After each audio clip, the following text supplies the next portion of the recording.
Bom dia a todos. Muito obrigado por estarem presentes. Primeiro, cumprimentando os portugueses e os lusitanos presentes. Welcome to this wonderful place. For me, it's an honor to be here. I'd like to announce you I landed at 10 a.m. coming from Brazil, not under the sea, but over it. And so I'm a little bit uh, confused. Let me see this. Well, how Brazil, what I'm trying to talk with you is how Brazil is now implementing a legal framework for his digital infrastructure. Luis was talking here with you, and he mentioned we have to think, we have to think what NATO, European Union, and join African countries to think about the Atlantic strategic and security problems in this problem. Sorry, he forgot the America, the South America. When he mentioned NATO, United States is in NATO, but Brazil, Venezuela, Suriname, all the Atlantic countries, Argentina, Uruguay, they are all always thinking in a second stage, and and he is right because the South perspective for a long time was not so important. The main corridor of all kinds of communications are in the north, on the sea and under the sea. But to think about and security problems in South Atlantic is much more complex than in the north one. Why? Because in the North Atlantic, you have an east west corridor, just one side. And when you think in South Atlantic, you cross all around the ocean. So it's much more complex to think in security. And the investments. Here is the security foundings for countries um, in the end of 2010s. So it's a little bit older, but you can think it's almost difficult to see what's Africa there. It's difficult to see the America and the Oceania.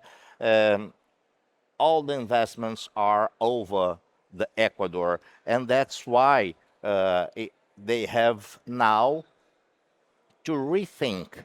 And Brazil is a global player, one of the 10 biggest economies in the world, and he's trying to share some with other countries that were always outsiders from this kind of strategic. And you may see here, there's not a point here. Oh, yeah, there's a point. Here, you have the BRICS. Uh, in Europe, for a long time, they talked about pigs. And in South, we almost do not speak about pigs, but we speak about BRICS: Brazil, India, Russia, South Africa, and China. And now this forum is growing. BRICS now has more than 20 countries. And what it wants to see, he wants to see from outsider members, from NATO, from European Union. And just for example, Brazil, China, and India are launching from the end of this year one under submarine cable linking all these countries from south, not from north, linking all these countries and covering almost all the globe from foundings from bricks. Here, there's O. Here, um, it's a quite relative problem nowadays between the actual government of Brazil and the United States, but the partnership between Brazil and United States are longer than these kind of personal problems that we are facing nowadays. And as we can see just in papers, it seems, oh, they are going in different sides. No, we have institutions sharing information from Brazil, from United States. So this partnership is still very solid. But we have to think um, the the Portuguese linking all the Portuguese countries are sea facing.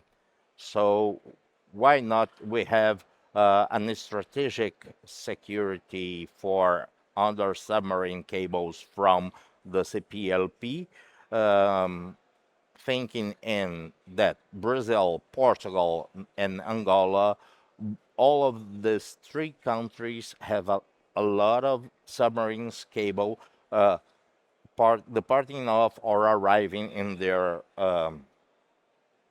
countries. Um, so we have to talk with European Union, of course.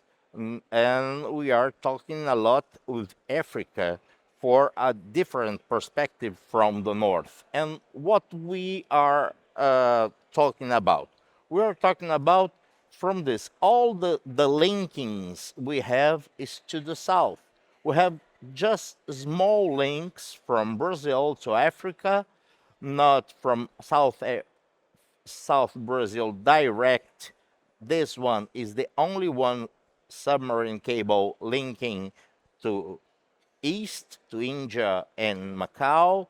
But what bring BRICS are launching nowadays? It's a submarine cable coming from Vladivostok, from Russia, passing from China, going through the Oceania to India, India, Mozambique, South Africa, Brazil, Uruguay, and again to the other side.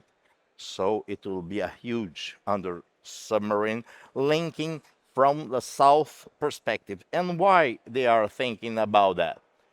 Because nowadays, Fortaleza in the northeast of Brazil is the main hub of under submarine. And why? Because it's closer to the north, closer to Portugal, closer to the south of North America, and uh, they are uh, they started the state of Ceará, where Fortaleza is the capital of this state, was one of the first states pushing of the government, the federal government, to rethink about security problems with under submarine cables.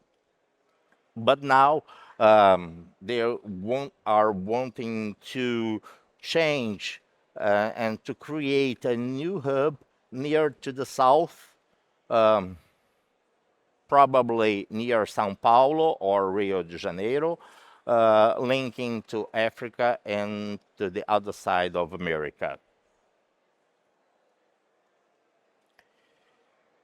And we have a lot of questions to think about this. One of them is who pays the bill? Who pays the bill?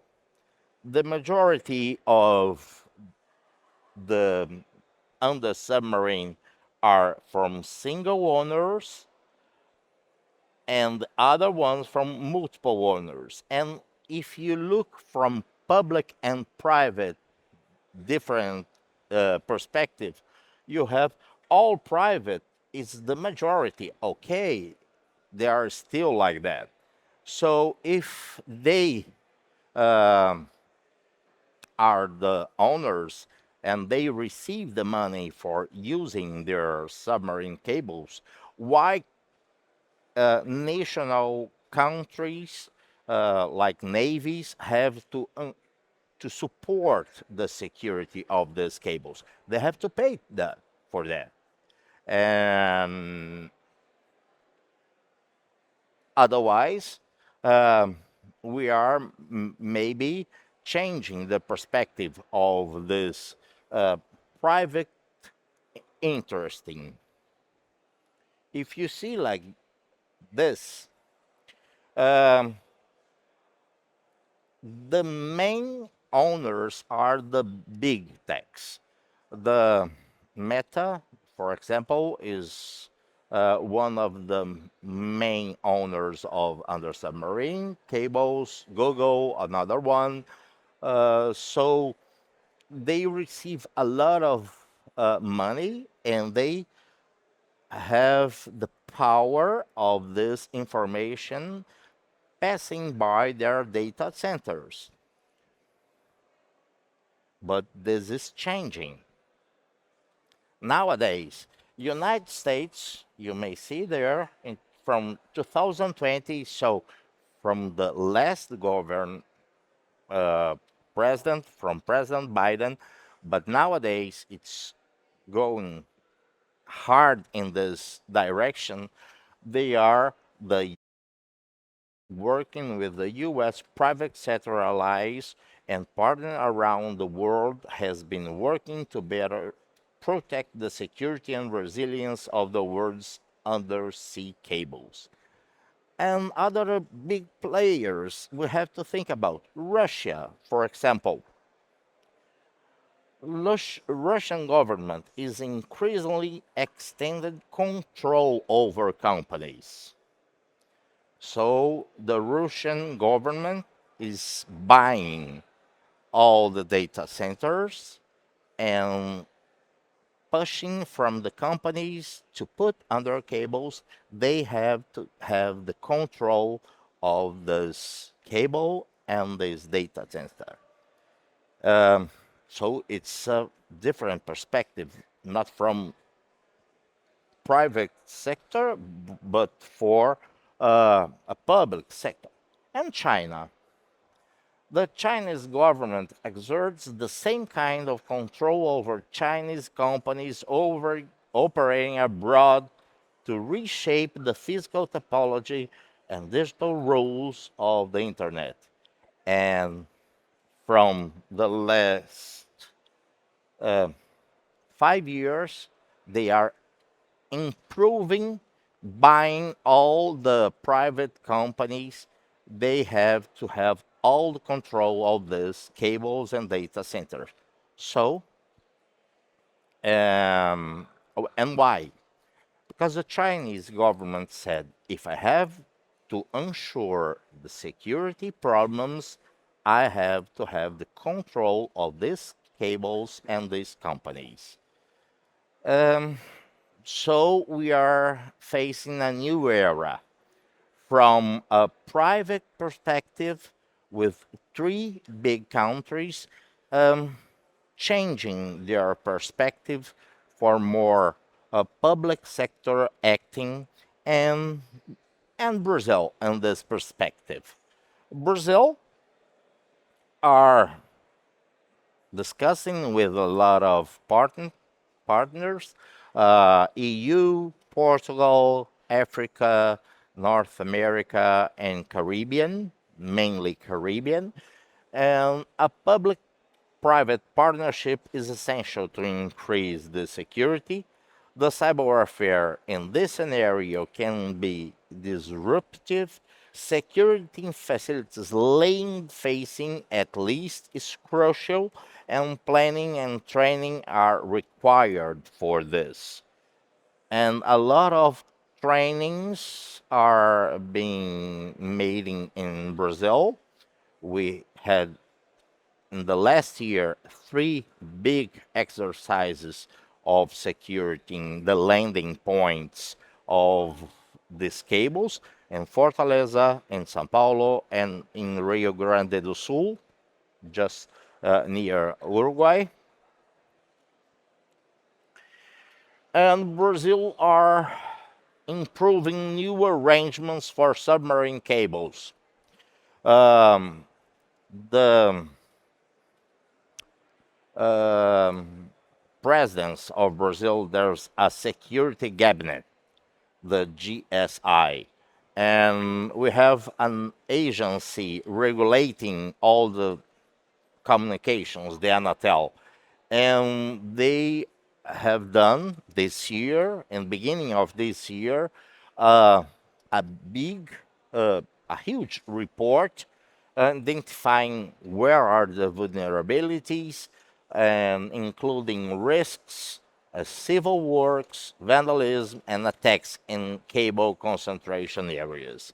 Of course, this report was focused in landing points of this submarine, but not in the sea. That's why the Navy has done the exercises at the sea in these 3 points to improve the conclusions of this report. And this year, we created a Brazilian Committee for Protection of Submarine Cables for to debate, and the Brazilian Maritime Policy Observatory that I am the head of it, um, as we have done last year, the new maritime policy, Brazilian maritime policy, was scientific support from our observatory, and now the port's new legal framework are being made for our observatory. More than 100 PhD researchers, and how can we uh, decide and write a good public policy. And we are called to be part of this committee to allocate resources uh, to rethink mainly who can pay the bill for improving the security problems in South America, and Africa and Caribbean asked to participate in this committee as observers because they had the same problem. Who can pay the bill? And this year, in February of this year, we have done a big picture framework, legal framework, a new project of law establishing one national policy for underwater cable infrastructure. This project, our legislative power is a little bit slow in analyzing this kind of huge project, but they have passed. There are a lot of steps, but the main steps, more difficult of them, were all separated, and we are thinking uh, until the beginning of next year. I don't think so in this year. I think it will be probably in from February to April next year. This law may be uh, concluded and put it in practice, And from this national policy, a lot of private and public sectors will be called for this kind of governance, because this governance is not just public or just uh, private. And in Brazil, we have a different problem because the autonomy of the states in lending phases are so big. So we have also to put together in this governance the main states, Ceará, São Paulo, Rio de Janeiro, Rio Grande do Sul, and Pernambuco were called to participate in this forum to establish this new policy for underway cable infrastructure. Summarizing Brazilian actual debate, we are defining responsibilities for providing security to submarine cables. Who should pay for this security? Defining state and private benefits and financial support for this security. And we are acting internationally so that regulations have internationally agreed support.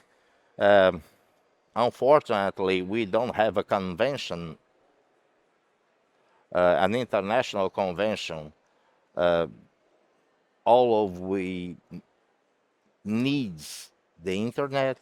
All of we live with this problem, but we still don't have an UN call for a conference to establish a huge convention. There are some movements from European Union, from NATO, but not a global movement. And it will be difficult to be established. So countries have to establish their own public policy and maximizing the convergence with other countries because we don't have an international.